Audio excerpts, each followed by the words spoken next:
अमरावती शहरातील महानगरपालिकेच्या सर्वसाधारण सभेत महत्त्वाचे निर्णय घेण्यात आले. खाऊ गल्लीला अखेर मंजुरी देण्यात आली असून व्यापारी संकुलाचा विषय सध्या स्थगित ठेवण्यात आलाय. याचबरोबर विविध विषय समित्यांची घोषणा करताना सर्वपक्षीय समतोल साधण्याचा प्रयत्नही करण्यात आला. सविस्तर माहितीनुसार अमरावती महानगरपालिकेच्या सर्वसाधारण सभेत महत्त्वपूर्ण घडामोडी घडल्या. सभापती श्रीचंद तेजवानी यांनी सर्व सदस्यांच्या मतांचा विचार करून खाऊ गल्लीला मंजुरी जाहीर केली. मात्र व्यापारी संकुलाचा मुद्दा अधिक चर्चा आणि पुनर्विचारासाठी स्थगित ठेवण्यात आलाय. दरम्यान विविध विषय समित्यांची घोषणा करण्यात आली असून त्यामध्ये सर्व पक्षांना प्रतिनिधित्व देत समतोल राखण्याचा प्रयत्न दिसून आलाय.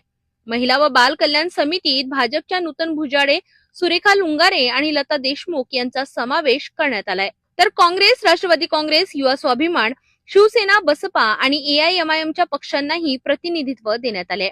शिक्षण समितीतही विविध पक्षांच्या सदस्यांची नियुक्ती करण्यात आली असून शिक्षण क्षेत्रातील कामकाज अधिक प्रभावी करण्याचा प्रयत्न करण्यात येणार आहे.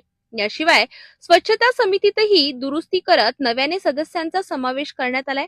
विशेष म्हणजे या समितीत महिला नगरसेविकांना मोठ्या प्रमाणावर संधी देण्यात आली आहे. स्थायी समिती सभापती अविनाश मार्डीकर, सभागृह नेते चेतन गावंडे, विरोधी पक्षनेते विलास इंगोले यांच्यासह अनेक सदस्यांचा समावेश या समितीत करण्यात आला आहे. एकंदरीत खाऊ गल्लीला मंजुरी आणि समित्यांमध्ये सर्वपक्षीय समतोल साधण्याचा प्रयत्न ही या सभेची प्रमुख वैशिष्ट्य ठरली. पुढील निर्णयांकडे आता सर्वांचे लक्ष लागले आहे. महत्वाचं म्हणजे या आमसभेमध्ये शहरातील महत्वाच्या विषयांवर चर्चा झालीच नाही, किंबहुना त्यांनी केलेल्या प्रस्तावातही कुठलाही प्रस्ताव शहराच्या स्वच्छतेविषयी, अतिक्रमणाविषयी मांडण्यात आलेला नाही. शहरातील प्रमुख समस्यांवर या प्रतिनिधींचं लक्ष जाईल का आणि पुढील सभेत या विषयांवर चर्चा होऊन शहरासाठी कुठला निर्णय घेतला जातो का हे पाहणं महत्वाचं ठरणार.